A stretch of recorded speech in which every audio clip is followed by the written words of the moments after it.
Hello and welcome to another edition of Solving Standard. I am very recently back from the Mythic Championship in Richmond. I went 10-6 there. I played this Gruul Adventures deck that I will be showcasing with you today. The deck was built by myself, Martin Mueller, and Javier Dominguez. Fantastic players. Combined, we had about a 66% win rate with the deck between the three of us.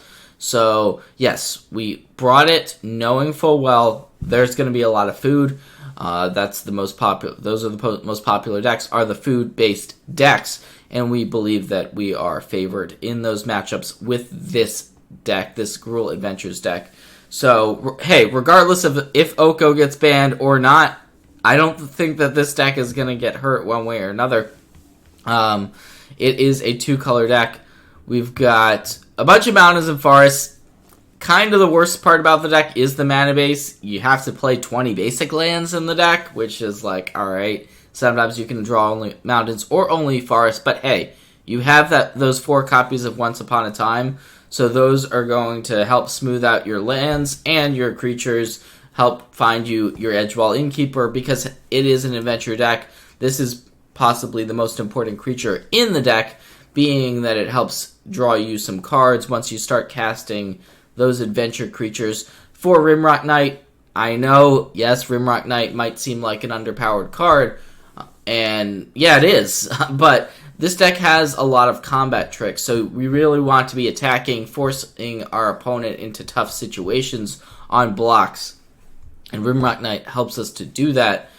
We also have 3 copies of Embercleave, so those are going to be our ways of pumping up our creatures after attacking.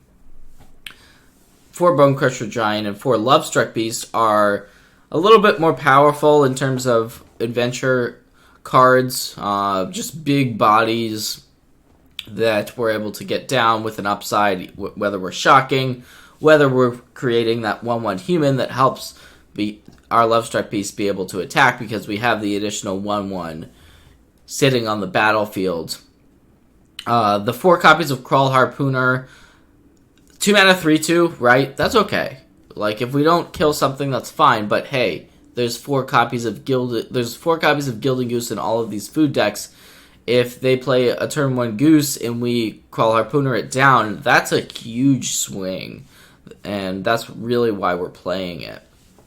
4 copies of Domri's Ambush as well. So this is our removal spell of choice in the deck, and it's able to punch creatures and planeswalkers. We've got some big creatures out here, so it's a really important card when forcing through damage to have access to.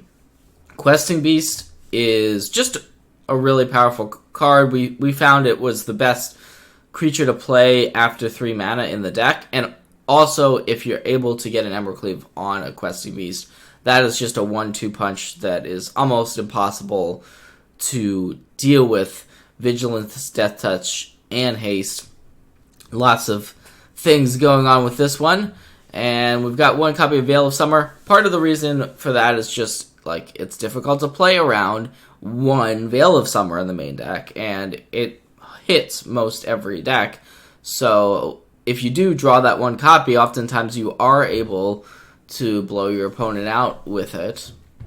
Sideboard-wise, so, of course, every deck in the format wants to make their deck game 1 as good as you can against food, pretty much. So we're not sideboarding that much against food, but we do have a Sorcerer's Spyglass. This is nice, specifically on the draw against the Oko decks. Turn 2 Oko, if you're on the draw, is definitely the scariest thing in the format for this deck.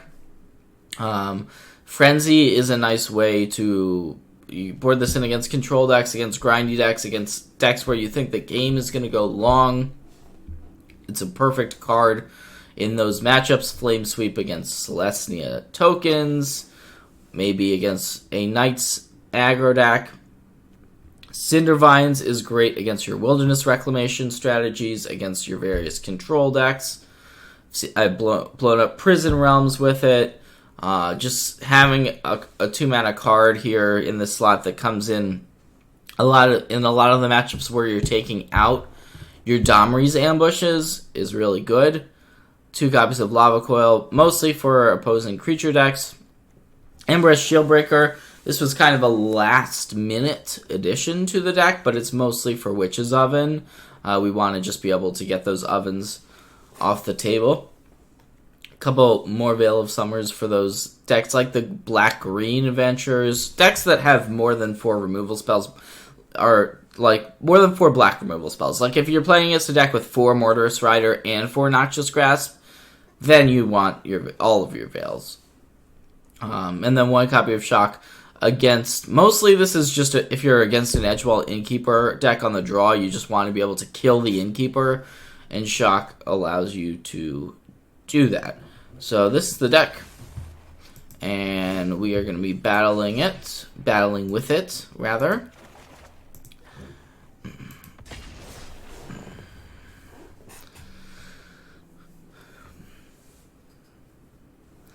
And this is my style of deck. And the fact that we were able to do well with this deck at the Mythic Championship just shows that you, even in a format that's seemingly as solved as this one, you can still find a deck that works for you, even if it's not the quote-unquote best deck. And for me, that's this Gruul deck. So we're going to keep this fine hand. We don't have the Edgewall Innkeeper, but sometimes you just are forced into a beatdown plan like this one. We're just gonna cast this Rimrock Knight. I think it's slightly better than adventuring it here, just to have the 3/1 on the battlefield. Okay, so this is actually an interesting draw because we can, if we want to, shock the Foulmire Knight. I think that's what we want to do. And that allows us to hold off casting our 3-mana adventures till next turn. One of the scariest cards in this matchup is going to be Massacre Girl, though. So we have to be a little bit concerned about that. It's coming down at some point. Our opponent has a lot of these smaller creatures, unfortunately. I think... So, this Foulmire Knight can get shocked. I kind of want to just get in with the small humans and set up our next turn. Because we can shock this Foulmire Knight at a later opportunity. And I think the safest play here is to play the Bone Crusher Giant in case this 1/1 dies. We just want to have something that we know can attack. So if they just play this Lovestruck Beast, this is fine for us. We get to Domri's Ambush to kill the Lovestruck Beast, and we get to shock the Foulmire Knight. So we're getting in here for 9 damage. Puts our opponent in a tough spot. Actually, Massacre Girl wouldn't be good enough because it would only kill our 2 1-toughness creatures. It would not get rid of the Bone Crusher Giant. So I think our opponent is actually pretty likely to lose here. And that Questing Beast is pretty much just seals the deal in our favor. We get to play this other Domri's Ambush, kill that, and get through for lethal. So sometimes this deck just has these sorts of aggro draws. Sequencing, pretty important there. After sideboard, we want our Frenzies and our Veil of Summers. Those are gonna be the cards in this matchup. Crawl Harpooner is not that amazing here for us because there's not really flyers. Sometimes they have Rankle. Spyglass is another card that is like worthy of some consideration, I think. But we don't really know our opponent's exact list.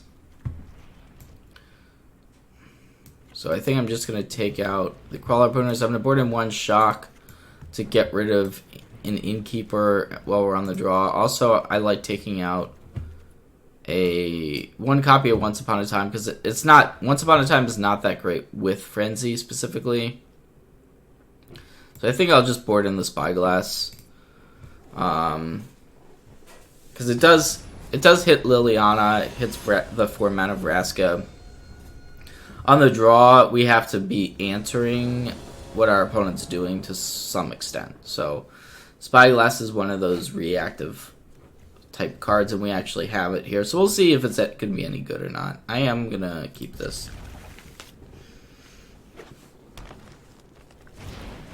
Hoping not to draw more lands. This deck, it can flood out. That is one of the vulnerabilities to the deck, being that we're playing 24 lands.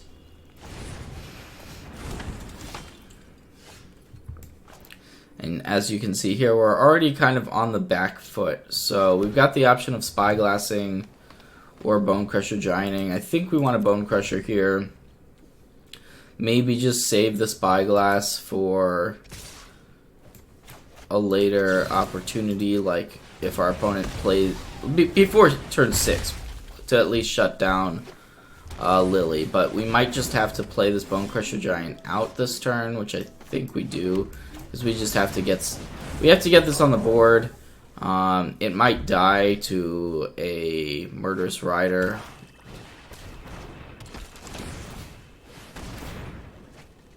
Okay. So we have this Domri's Ambush we can use. I think we have to just kill a beast.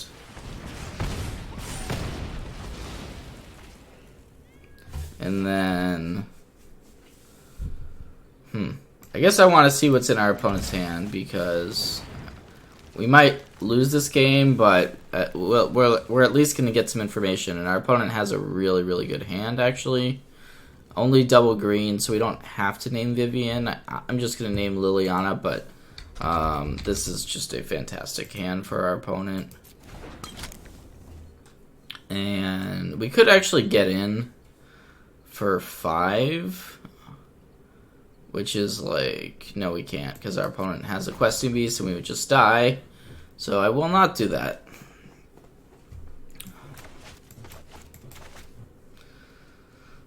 Interestingly, no black removal that we've seen this game, so maybe we want to value the Veils slightly less than we thought we were valuing them. Like, I assumed Grasps and Murderous Riders would be in this deck of our opponents, but that may not have been an incorrect assumption. So we see this Lovestruck Beast in the graveyard. If we block, our opponent just finds it back. So I'm just not going to block. I mean, see what our opponent... Okay, they drew another beast. Yeah, this game is over. So not much we could do there. We won ours on the play. Sometimes it's just play draw based, unfortunately. On the board in this other Once Upon a Time. On the play, just getting an Innkeeper down is a little bit more important. Take out one Veil as a little bit of a hedge in case our opponent sideboarded out their black removal spells, or just don't have as many as we kind of thought they would, because we saw a card like Vivian on the battlefield there without... We didn't see Murderous Riders or Grasps. Also, we're on the play, so it's a little bit harder to keep up... Sometimes it's hard to keep up one green. Like, if we want to be playing a Questing Beast on turn 4, and we have a Veil, it's kind of awkward sometimes. And even though we did see multiple Planeswalkers, the Spyglass is just not a card I think you almost ever want when you're on the play. Because this deck, we saw game 1 the types of draws it has when it's on the play. It's going to come out of the gates quickly. And turn 2 Spyglass is not where you want to be. Okay, so this is a Frenzy hand. We can go Bone Crusher something either our opponents face. More likely they play a creature here. And we get to get rid of it. Even if it's just a 1/1 in this case.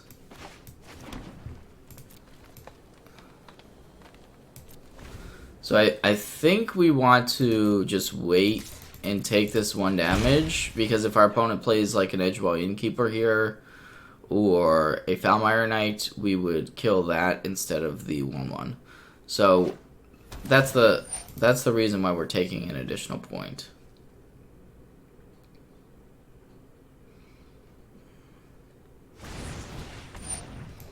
Wow. They have drawn a lot of Lovestruck Beasts, which is a really powerful card in these games. We could have gone with our own Lovestruck Beast rather than the Shock, but I think the Shock is the safer option. And here are the Edgewall Innkeepers that our opponent was holding Innkeeper last turn smartly. Puts us in an awkward spot. I think we just have to get rid of the Innkeepers here, which we can do that. So we can go Shock an Innkeeper. We can make a 1/1 here. And then we can kill another Innkeeper with Domri's Ambush. The question is, which creature do we want to target? I think I'm going to go with the Giant.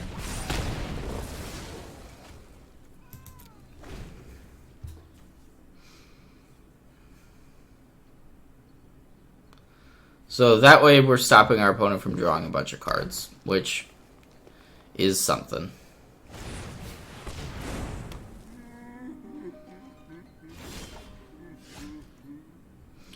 And this turn we're just gonna Embercleave our opponent.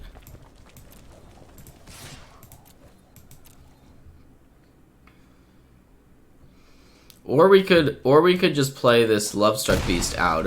Since our opponent's not blocking, I prefer the Beast.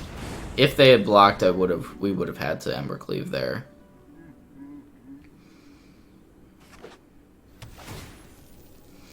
And then the Frenzy is just kind of our backup plan after we Embercleave. If our opponent's not dead, we can go to that.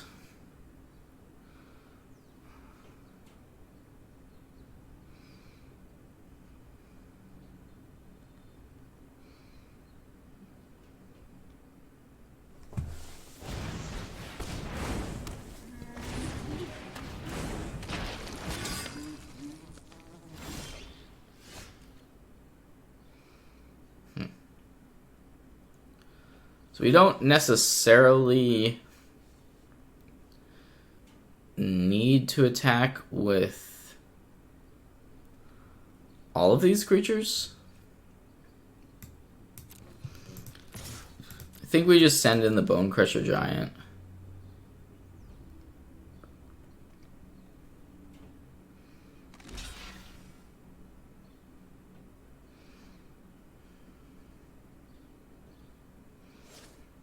Our opponent really has no great blocks. So we're going to get to first strike. Okay, I guess they do kill our Bone Crusher with this block, but we also kill their entire all 4 creatures here.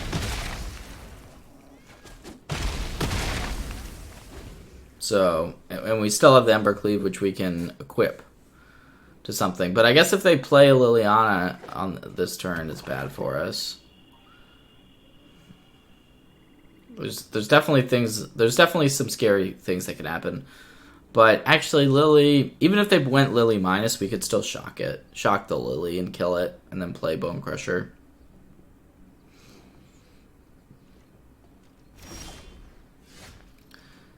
So almost certainly here our opponent has something. I don't think we want to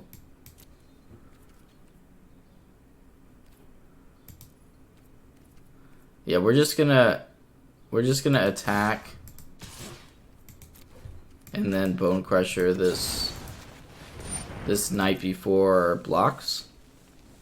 And then we can just play Frenzy.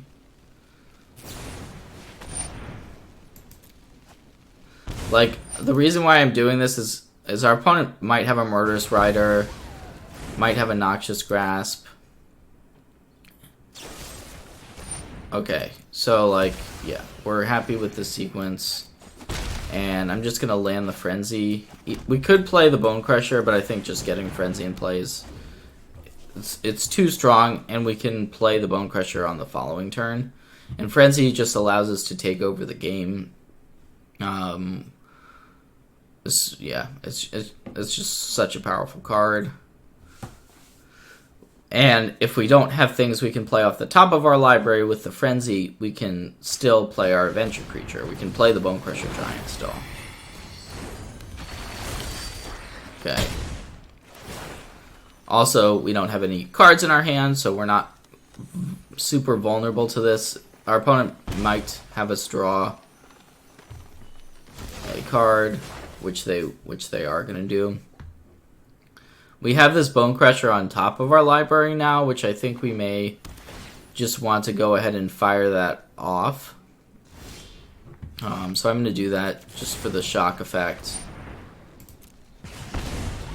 Unfortunately, we drew an Edgewall. Okay, so we have this Innkeeper here. Might as well play the lands. Play this. Draw land. Play Innkeeper. Finally, actually, I've drawn very few, if any, Innkeepers up to this point in this matchup. So we were kind of due in to find some. Putting in this upkeep stop in case we want a Rimrock Knight something. And we've still got that Embercleave sitting on the battlefield, which we can go ahead and equip to one of these creatures.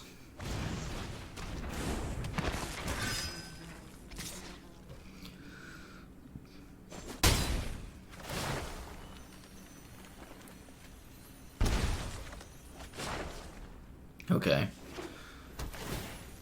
So they're just trying to kill us.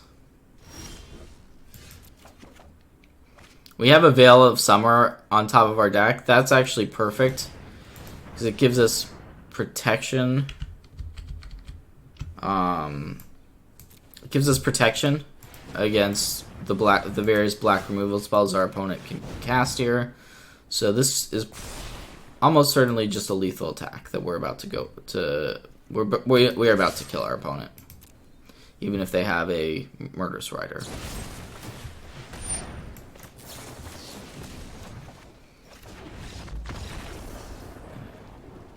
And that is one round for the good guys, the Gruul Adventures deck. I mean, yeah, we were sometimes it's play draw based. Definitely winning the die roll there was helpful.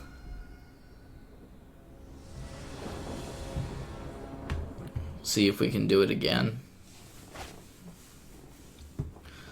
So this is kind of a sketchy one.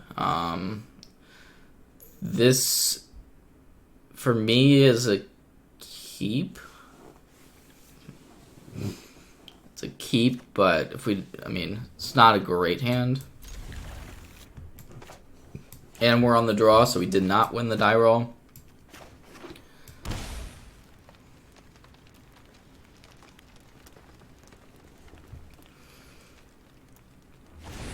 This could be a mirror match. Wouldn't be surprised if that's the case. This deck was basically nothing before the three of us played it at the MC, but it's gained some popularity, and I guess I'll be playing a mirror. I guess that is happening here.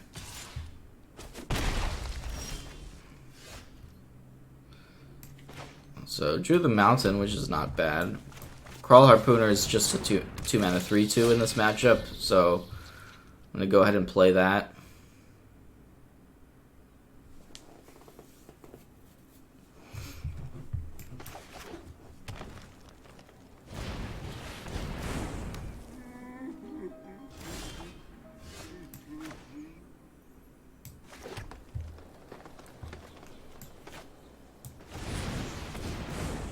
We don't have Embercleave in our hands, so that is the kind of the trump card here. If our opponent has it and we don't, that is like one of the biggest ways to push through lots of damage.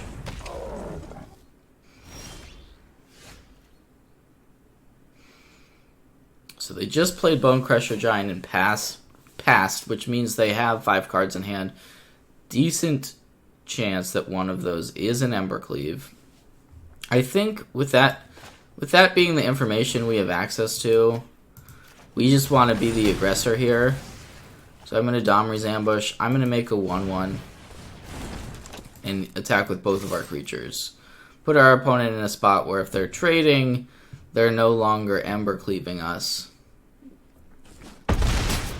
And we get the first big chunk of damage through. Like, that's 9 damage. It's half our opponent's life total. And we've still got, you know, some additional resources in hand we can deploy next turn. But they are smartly going to kill our 1/1, which is really annoying. That means that now our Lovestruck Beast cannot attack unless we draw an Innkeeper or another beast. Which we did not, but we actually have lethal because our opponent made a pretty aggressive attack. We just play Questing Beast, pump one of the guys, and that's exactly 9 damage. So the games in this matchup go pretty fast. We're going to want our additional removal spells, Lava Coils, and Shock. Clearly, we don't want Veil of Summer in this matchup. Not too much we want to be taking out. Crawl Harpooner's not great. I think I'll just take 2 of those out. I don't think we want a Frenzy because it's just a little bit slow. Like sometimes you'll just tap all your mana for a Frenzy and then you die on the next turn because there's no answer to Embercleave.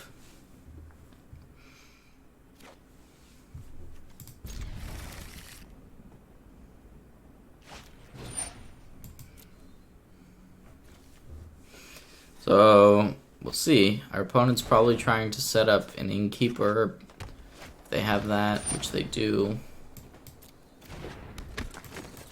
We know about this Lovestruck Beast. Gives us a little bit more information on the Once Upon a Time. I think we just take another Beast. Beast is quite good in these matchups. Just 3 mana, 5/5, and we get to make 1/1s. It's just a really strong card. We're hoping they don't have a Rimrock Knight, which they don't. Just a Crawl Harpooner. So I think we want to go ahead and use a removal spell here. The question is, which of these do we want to get rid of? And I think it's just the Innkeeper. The power level on Edgewall Innkeeper is just so high in this deck.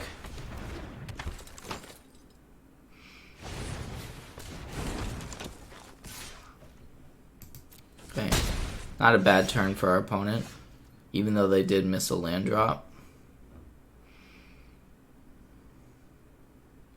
I think our plan is still to not allow our opponent to Innkeeper us.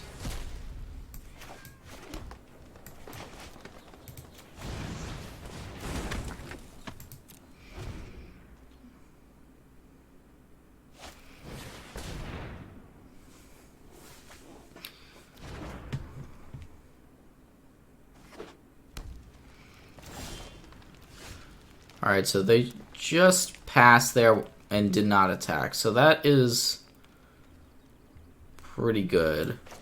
I think we just want to get in for 4 damage here. Our opponent's not going to block the beast.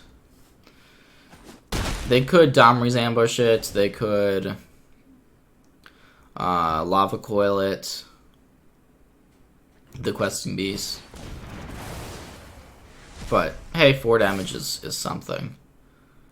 Don't think I'm gonna block this attack. Because we want our 1/1s in play for our Lovestruck Beast.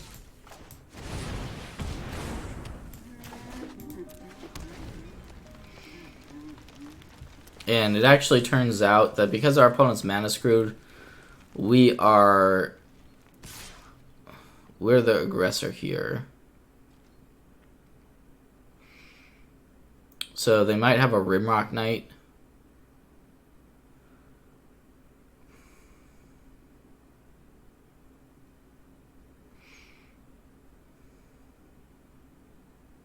They might have a Rimrock Knight here. They also have a Lovestruck piece, so if they have specifically land and Rimrock, it's bad for us. I'm just going to block, though. Let our opponent Rimrock. Like, if they don't have land, it's good for us. Yeah, I think this was good for us, because they didn't play the Lovestruck here. Which was the scariest play our opponent can make. And I think we just play Beast and Bone Crusher.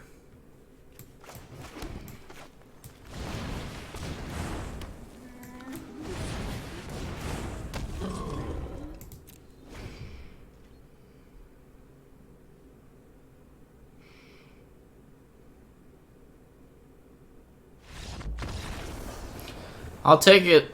I will take it.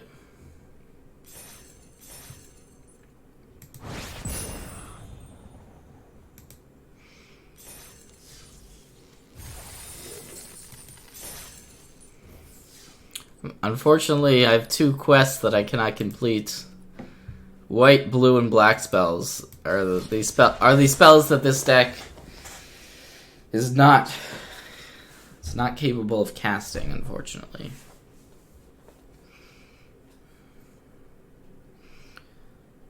So, just seeing, like, these are my first matches coming back from the MC, but just seeing that the Gruul deck is already popular on Arena kind of validates the deck a little bit for me. The choice. Alright, got the die roll this time. Medium hand. We're gonna run with it though, because we have Once Upon a Time. Once Upon a Time is one of those cards that I believe you just always have to hope it ends up being the card you're looking for. So like right now, we were looking for an Innkeeper, maybe a Questing Beast. Certainly not this. We don't like Gruul Harpooner is kind of the worst creature we can get here.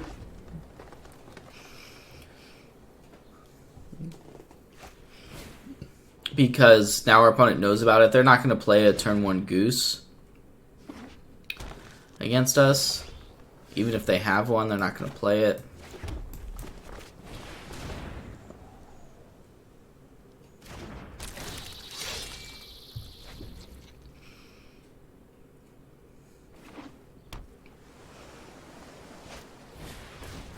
But the second one, the second Harpooner is great.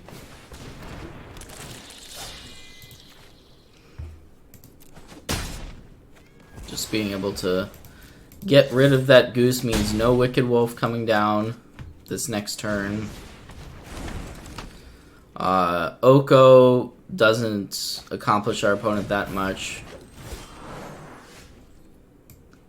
Paradise Druid and Pass is not that scary either. And we're just kind of running away with the game now.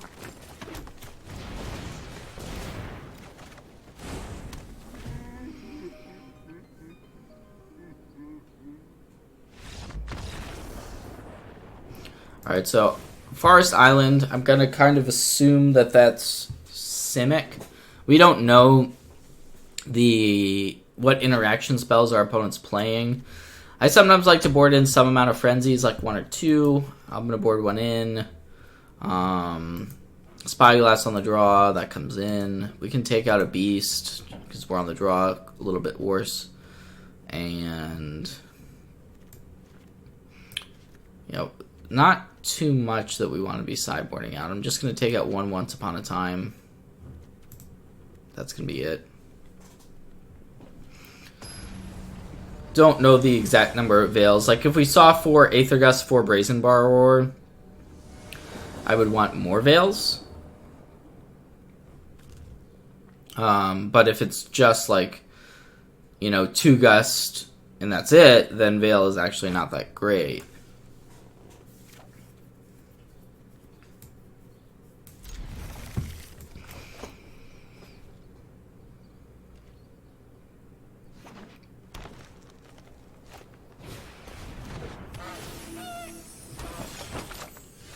Okay, not a bad draw. We drew an Innkeeper, so we can play Innkeeper here and then have a Rimrock Knight to follow it up with.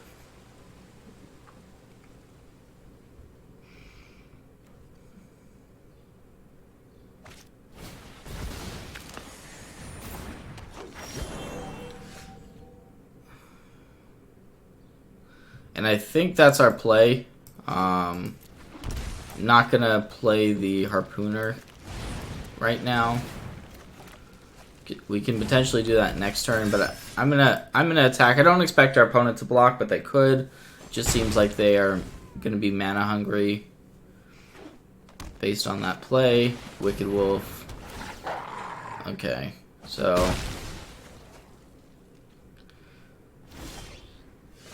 definitely a tricky situation now. With that wolf coming down, we can Downriz Ambush, but we kind of want to Crawl Harpooner now. I think that's going to be my play, is to Crawl Harpooner down the goose.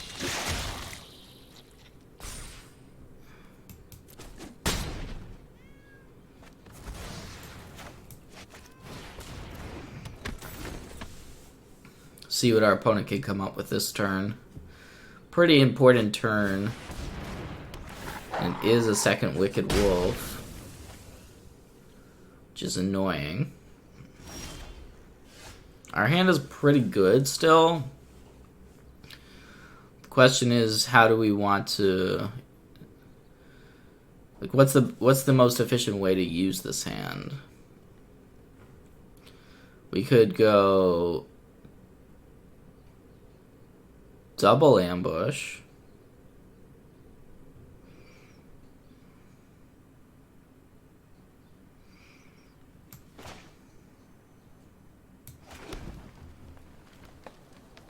I kind of like Double Ambush here.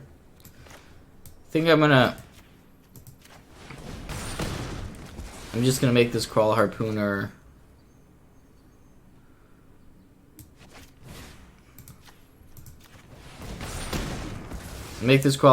large.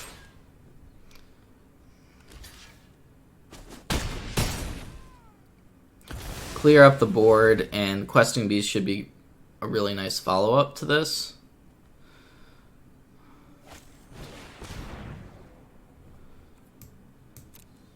It's fine, we'll keep it on top, but we're still playing the beast.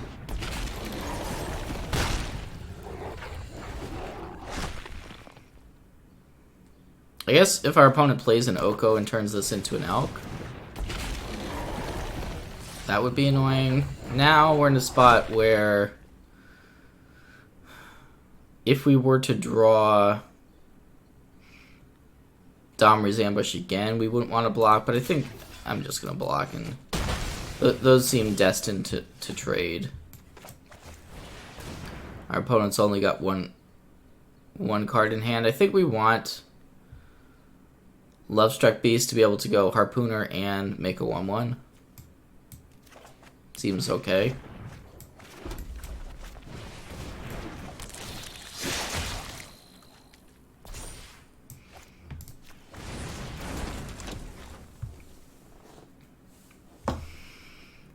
They might have a Nissa Who Shakes the World in hand.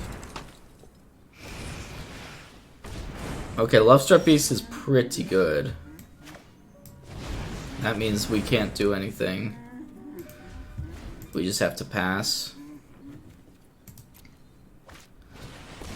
Hoping for an Embercleave at this point. Those blind to tyranny are lost. They just can't see it. Like, the Planeswalkers are good if the board is stable, which right now the board is kind of stable. Surely you see the humor here.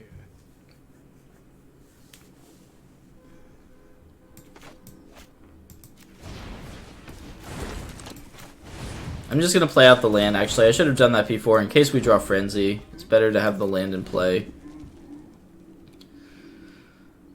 So if they elk this and they don't have anything else, we have a reasonable attack.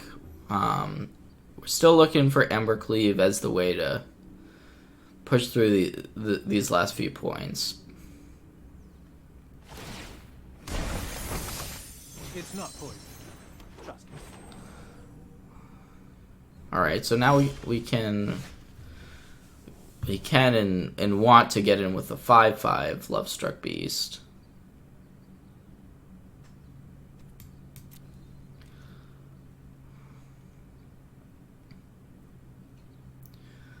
Part of the question is where these attacks actually want to be going.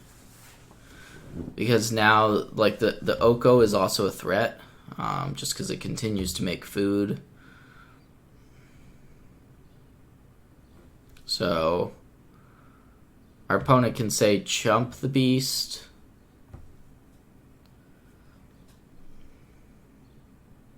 But, I mean, if we trade for our opponent's 5/5, it's pretty good for us. So maybe we just send in the Lovestruck Beast as our only attacker, and then if they trade their 5/5, which they probably would just trade the beast for our beast.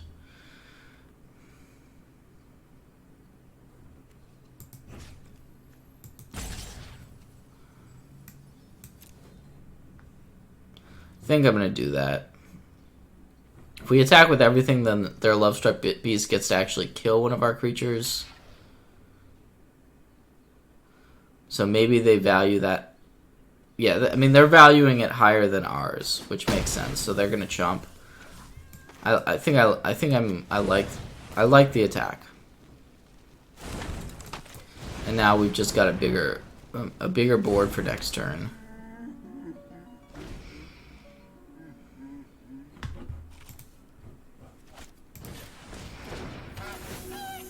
Okay.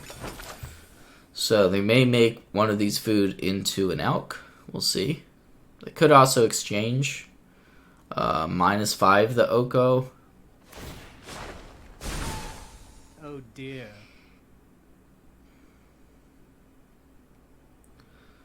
Alright, Embercleave. This is the time to draw an Embercleave, if ever there was a time.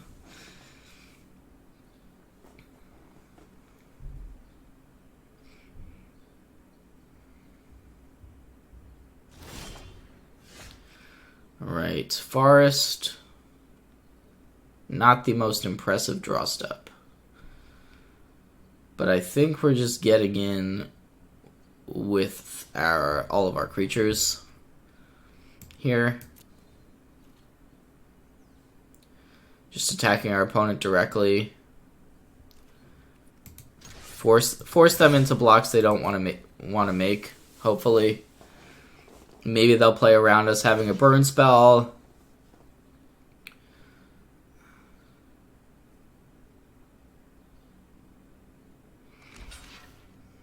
Certainly, this is not a lethal attack.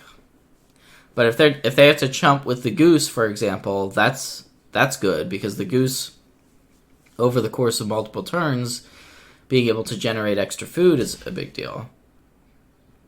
But it looks like they are going to make pretty good blocks.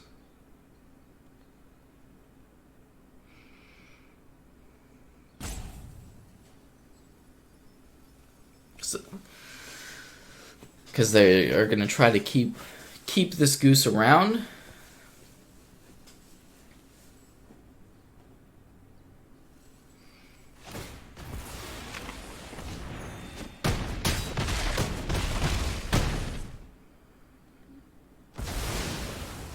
Yeah, so things kind of clear out, and that was okay for us, but still we need to top deck something. Frenzy or Embercleave are the biggest draws. Had we had like another creature there, like a Bone Crusher Giant or Domri's Ambush, or I mean, there's a lot of things that do things for us. Not necessarily immediate lethal damage though. So they're gonna get rid of a human, and we can untap and win with a variety of draws. That was not one of them. So yeah, the Stomping Grounds, not at all what we wanted.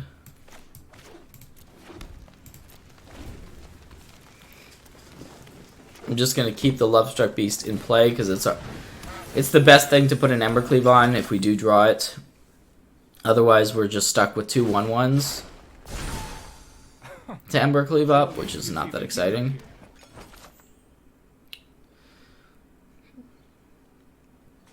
And I'm playing out the lands once again in case we do draw the Frenzy, which we just drew. So now all of a sudden we're at a pretty decent spot. Draw Frenzy, play this Crawl Harpooner, and start to kind of do our thing. Get to kill a goose.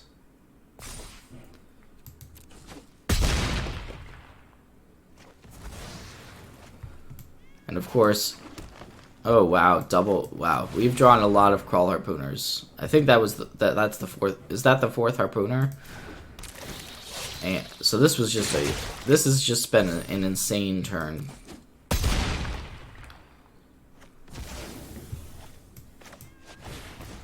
And we have Embercleave on top of our library, no big deal or anything. So yeah, wow. That was like the perfect turn.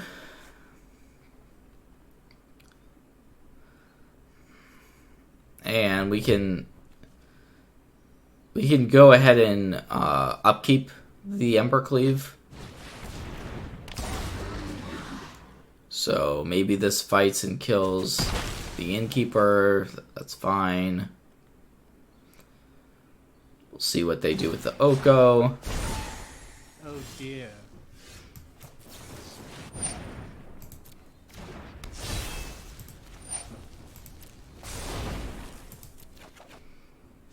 We have a Rimrock Knight on top.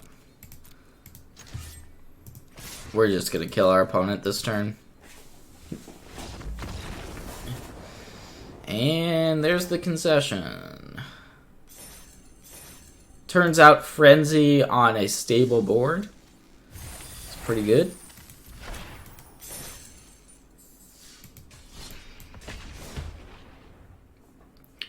And these are the types of aggro decks that a lot of times you're one draw step away, one big draw away from really just forcing through for the win.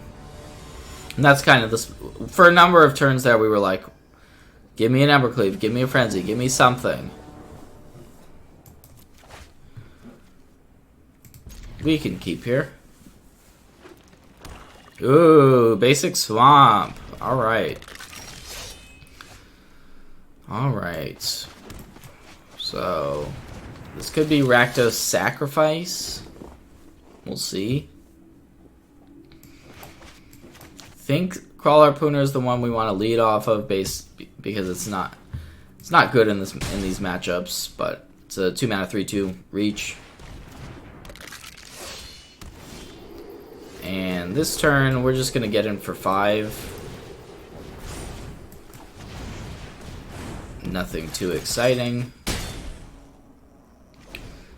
start this race. These Gutterbones cannot block, so you know, we're just gonna hope to kill our opponent ASAP.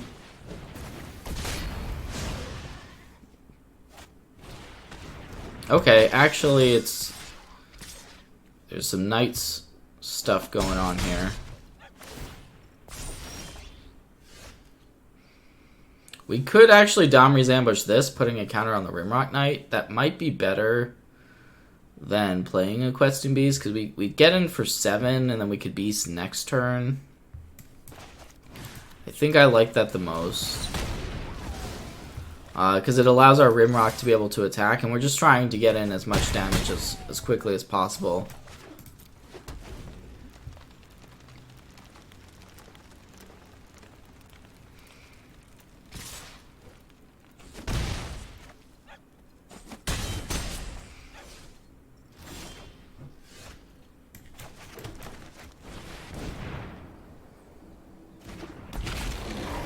I'm just gonna get in with everything. There is a little bit of a risk involved in this attack that we could die on the next turn. Like, this gets grasped and then we lose. But I think we die to Embercleave anyways if our opponent has land Embercleave. There's not that many other combinations. I mean, oh, I thought Gutterbones couldn't block. I don't even know why I said that earlier. I apologize. Gutterbones can block.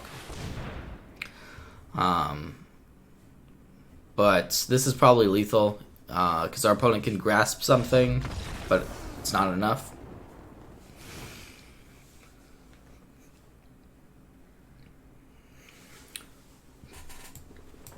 Alright, so we don't know that this was Black-Red Sacrifice. We just know that it was a Rakdos deck.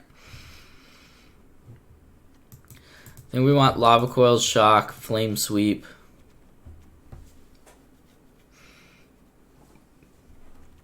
Frenzy. Maybe we want 1 on the draw. Crawl Harpooners are not that good. They were actually fine for us that game.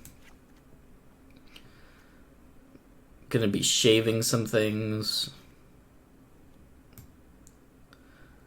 1 Questing Beast, 1 Embercleave. Veil is pretty good, I think, in these matchups. But we don't know exactly how many like grasps and Murderous Riders our opponent has. So this is it's definitely not easy to sideboard here. I think I'm gonna try this. Maybe we want the second Frenzy. I think if we go to a game 3, I'll likely board in the second Frenzy, being on the play.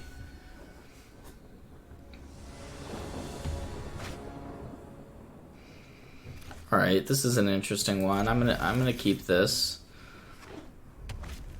Lovestruck Beast, not a bad card in these sorts of matchups, but also we have Shock. We can just shock this down because our opponent is playing. We know they're playing some Knights. Synergies. I think we want to take 2 here and just pass.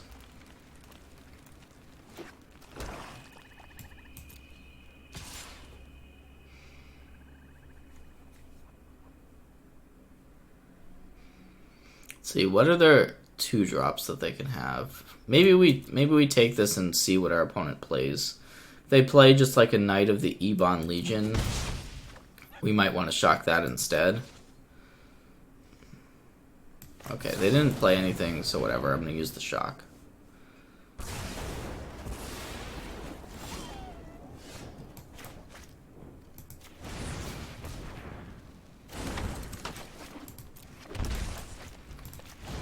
Yeah, it does not appear to be a Rakdos Sacrifice.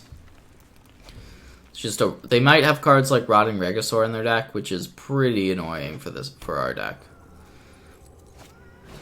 Ooh. Okay. It's fine. Still have 1 more Lovestruck Beast, which can make another 1/1.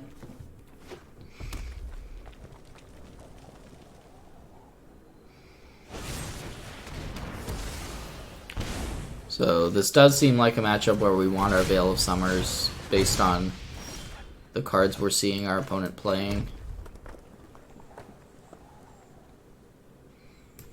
Just gonna Questing Beast. We really want to just be starting to attack our opponent.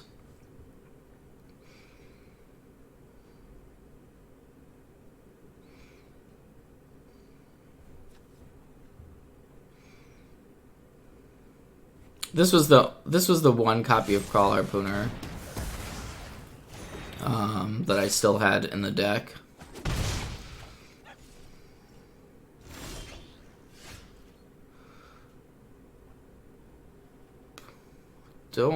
Yeah, we're just gonna get one of these Lovestruck Beasts out there. We're hoping that our 1/1 doesn't die, because if the 1/1 dies, that means our attacks with the Lovestruck Beast go away. So this is turning into, I guess this is just a regular old like black-red mid-range deck, because we're seeing Bone Crushers and Murderous Riders. So we're going to need a way to break through this.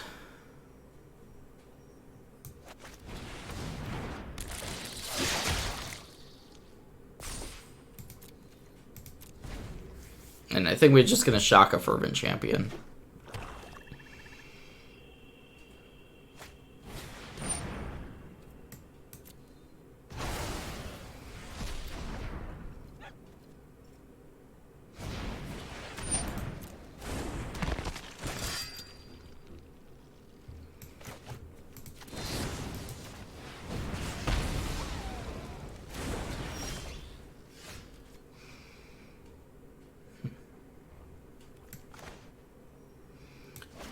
So, still not a great way to get through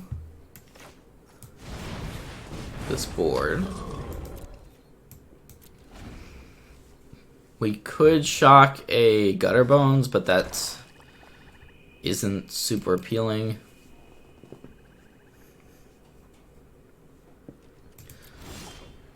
Okay. Questing Beast. So maybe we just attack here with our Bone Crusher Giants. We're fine with trading Bone Crusher for Bone Crusher, or if our opponent double blocks with the other creatures, we can then shock something.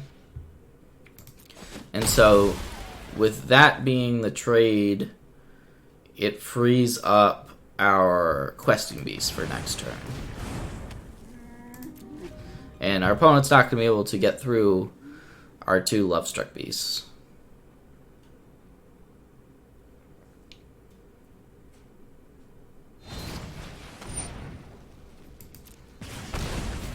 Okay, well, that is actually a way for our opponent to block the Questing Beast, unfortunately.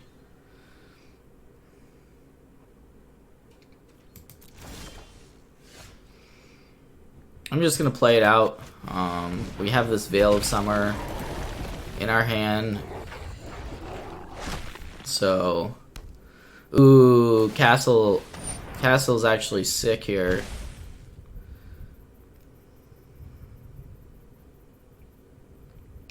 Yeah, Castle's sick. Ooh, alright. I keep saying ooh, but that was our best draw step that we could have drawn. So we can only attack with one dude. I guess our opponent could technically have a removal here that they just picked up.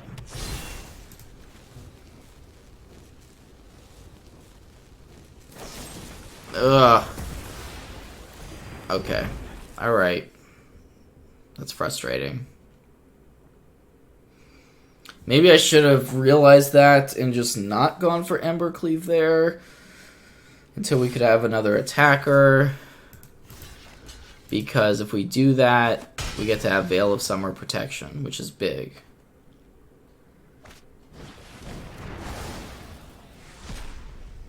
Although our opponent drew Lava Coil anyways. We're fine with a Lovestruck Beast getting Lava Coiled, I think.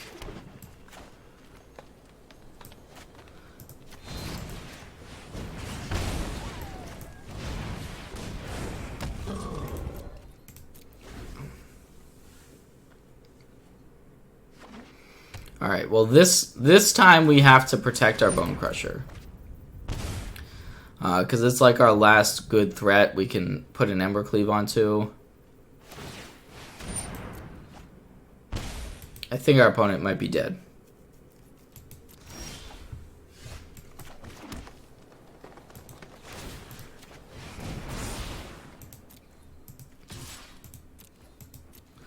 So we have 14 damage. If they double block, they soak up 6 of it.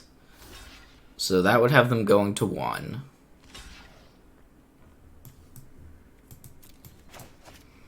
I believe.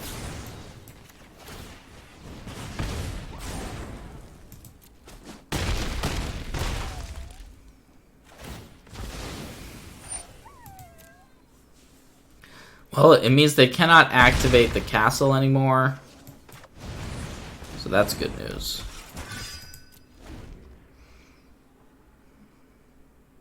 And they can't even target the Bone Crusher Giant because they would just die.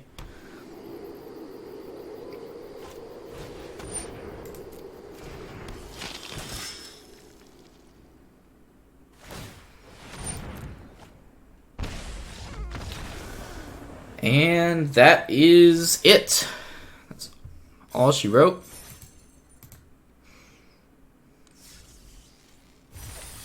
So, yep, I got a pretty nice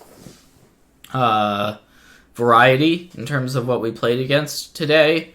And we beat everything. So, kind of some validation there. I think the deck is quite strong. I know that the metagame may be shifting in a week or so, but if you want a deck that's refreshing, it's not playing Oko, it's not playing Goose, it's not playing Wicked Wolf, it's a really sweet deck, and clearly there's something going for it. We had a good record at the MC.